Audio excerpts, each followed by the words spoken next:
নমস্কার, সবাই কেমন আছেন? আমার আরও একটি ব্লগে সবাইকে স্বাগত জানাই। আজকে আমরা চলে গেলাম আলিপুরদুয়ারের চার্চে। 15ই ডিসেম্বর সকালবেলা বেরিয়ে পড়লাম সবাই মিলে চার্চের উদ্দেশ্যে। দেখুন রাস্তাটা কী সুন্দর, সামনে সাদা মেঘ আর সামনে যে পাহাড়টা দেখছেন এটা হচ্ছে ভুটানের পাহাড়। এত সুন্দর এই টাইমটাতে পুরো ভুটানের পাহাড়টা একদম আলিপুরদুয়ারের রাস্তা থেকে পরিষ্কার দেখা যায়। রাস্তার চারদিকটা দারুণ সুন্দর, দেখলেই মন ভরে যায়।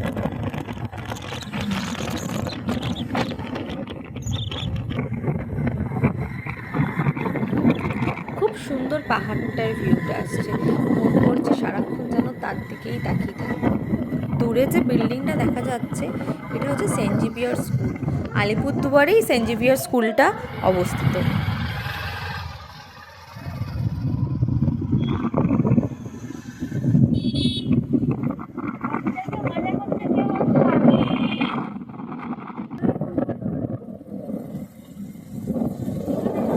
এই যে নদীটা দেখা যাচ্ছে এটা হচ্ছে নোনাই নদী। সারা বছর কিন্তু এটা হাঁটু অব্দি জল থাকে। দেখুন কি দারুণ পরিবেশটা, দেখলেই মন ভরে যাচ্ছে। ভেতরে কিন্তু চা বাগান।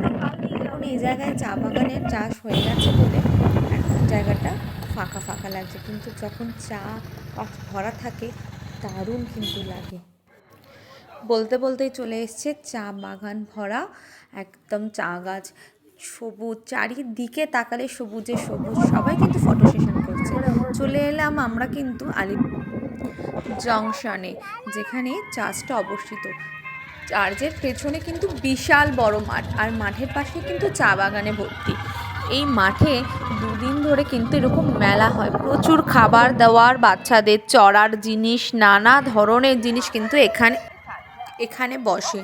আস্তে আস্তে কিন্তু এখানে খুব খুব ভিড় হয়। আমরা খুব তাড়াতাড়ি গেছি, তাড়াতাড়ি মানে এই 11টার সময়, তাতেও কিন্তু অনেক স্টল বসে গেছে, অনেক মানুষও কিন্তু আসা শুরু করে দিয়েছে। দেখুন কি সুন্দর।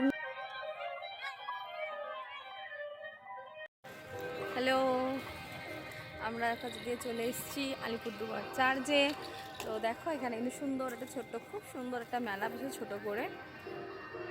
তোমাদেরকে অবশ্যই দেখাবো মেলাটা কেমন সুন্দর হয়েছে। এখানে কিন্তু প্রত্যেক বছর হয়, তো এবছর একটু মেলাটা বেশি বড় হয়েছে। এখন অতটা ভিড় নেই, আস্তে আস্তে আরও ভিড় বাড়বে। তো চলো দেখা যাক মেলাটা কেমন হয়েছে।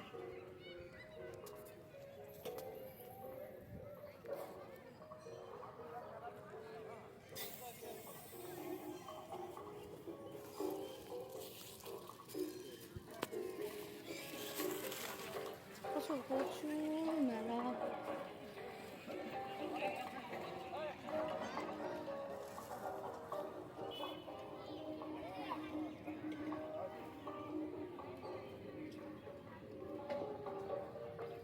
অনেক বড় মাঠ, অত বড় পুরো মাঠে ঘোরা এখনও যাওয়া হয়নি। আস্তে আস্তে যাবো এবং তোমাদেরকেও দেখাবো। চার্চেও যাওয়া হয়নি, চার্চে যাবো। তো চলো সাথে থাকো, দেখতে থাকো আজকের ব্লগসটা। কেমন লাগছে ভেলপুরি খেতে?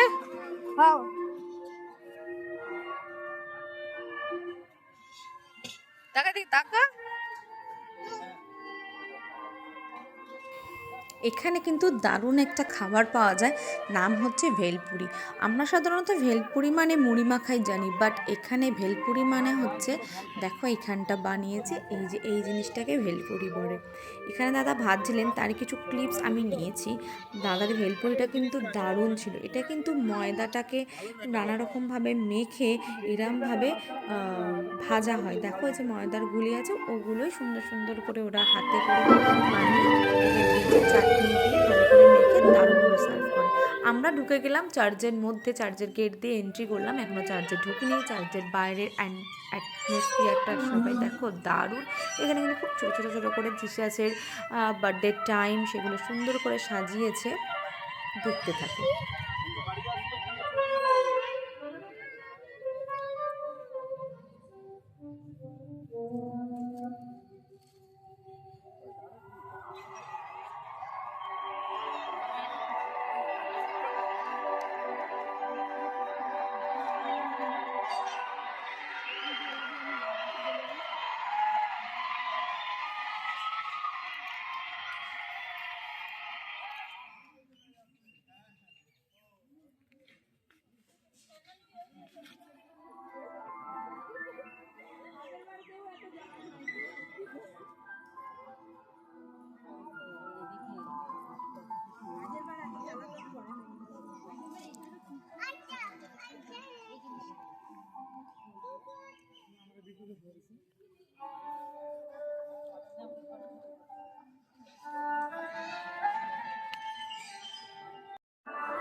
চার্চে ঘোরার পরে আমরা চলে গেলাম এখানে কিন্তু চার্চের পেছনে একটা বোর্ডিং আছে সেটা দেখতে। এখানে গার্লস বয়েজ উভয় কিন্তু এই বোর্ডিংয়ে থাকে এবং এখানে পড়াশোনা করে। এটা কিন্তু ফুল ইংলিশ মিডিয়াম একটা স্কুল। দারুণ কিন্তু অ্যাটমসফিয়ার। দেখো এখানে বাস্কেটবল খেলার জায়গা, বিশাল বড় প্লেগ্রাউন্ড আছে। এখানে কিন্তু অনেকেই বোর্ডিংয়ে থেকে খেয়ে পড়াশোনা করে, প্লাস কেউ শুধু পড়াশুনো মানে স্কুলটাই শুধু করে, বোর্ডিংটা থাকে না, শুধু পড়াশুনো চায় তারাও কিন্তু এখানে এসে শুধু পড়াশোনা করতে পারে। স্কুলটা কিন্তু খুব ভালো এবং বিশাল বড় প্লেগ্রাউন্ড, থাকার জায়গা, খুব সুন্দরভাবে কিন্তু অ্যাটমসফিয়ারটাকে সাজিয়েছিল। দেখো কি সুন্দর একটা জিসাসের কনসেপ্টটা খুব সুন্দর সাজিয়েছে না, দেখো খুব সুন্দর লাগছে। কেউ কেউ এখানে এসে ফটো সেশনও করছিল। বাচ্চা বাচ্চা মেয়েগুলো তো দারুণভাবে ফটো সেশন করে, তারা কিন্তু খুব সুন্দরভাবে এখানে ফটো সেশন করছিল। আর আমরাও কিন্তু ফটো সেশন করেছি, বাট অতটা সুন্দর না। দেখে নাও কত সুন্দর এই জায়গাটা।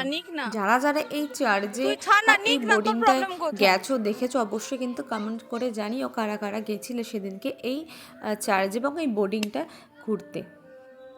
এই একটা দিনই খোলা থাকে চার্চ এবং এই বোর্ডিংটা ঘুরে দেখার জন্য। শুধুমাত্র 15ই ডিসেম্বরটাই খোলা থাকে। এটা হচ্ছে বাচ্চাদের মানে নার্সারি 1, 2, 3, 4 যারা পড়ে তাদের এই সেশনটা।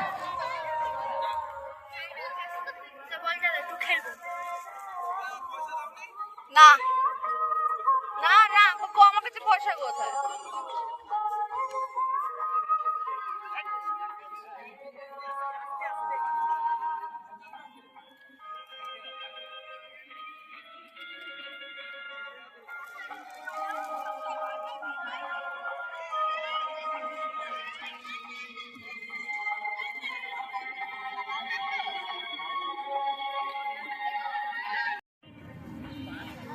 এখানে কিন্তু তোজো আদি খুব মজা করেছে ওর বাবার সাথে। সব তিনজনে মিলে বল খেলা, তারপরে দৌড়ানো, ছোটাছুটি করা, দারুণ মজা করেছে। আর আদিত্য প্রথমবার এখানে আসা।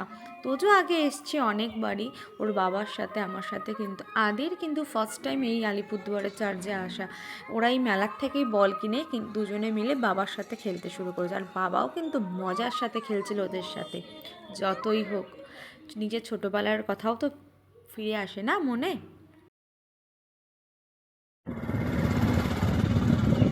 চার্চ ঘোরা শেষ, এবার আমরা রওনা দিলাম বাড়ির পথে।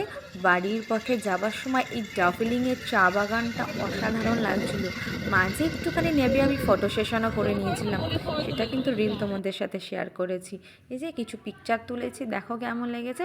ডাফলিং, যে ডাফলিং চা আমরা খাই সেই চা বাগানই কিন্তু আলিপুরদুয়ারে অবস্থিত। যারা যারা ডাফলিং চা খাও অবশ্যই কিন্তু আমাকে এখানে মেনশন করে দিও, তার কারা কারা ডাবলিং চা খাও। ডাবলিং চা বাগানের যে উৎপন্ন মেন ফ্যাক্টরি, মেন চা বাগান কিন্তু এই আলিপুরদুয়ারে। এখান থেকেই কিন্তু পুরো ইন্ডিয়া বলো, ইন্ডিয়ার বাইরে বলো, এখান থেকে কিন্তু সাপ্লাই হয় ডাফলিং চা। আমার ভিডিওটা কেমন লাগলো অবশ্যই জানিও, আর ভালো লাগলে কিন্তু অবশ্যই আমার চ্যানেলটা সাবস্ক্রাইব করে দিও, লাইক করে দিও, কমেন্ট করতে কিন্তু ভুলো না। টাটা, বাই বাই, আবার দেখা হবে তোমাদের সাথে নেক্সট ভিডিও, নেক্সট সুন্দর ব্লগ নিয়ে আবার তোমাদের সাথে হাজির হব। অবশ্যই কিন্তু চ্যানেলটা সাবস্ক্রাইব করতে ভুলো না, আর ভালো লাগলে কিন্তু অবশ্যই একটি ভিডিওটা শেয়ার করে দিও। আবার দেখা হবে।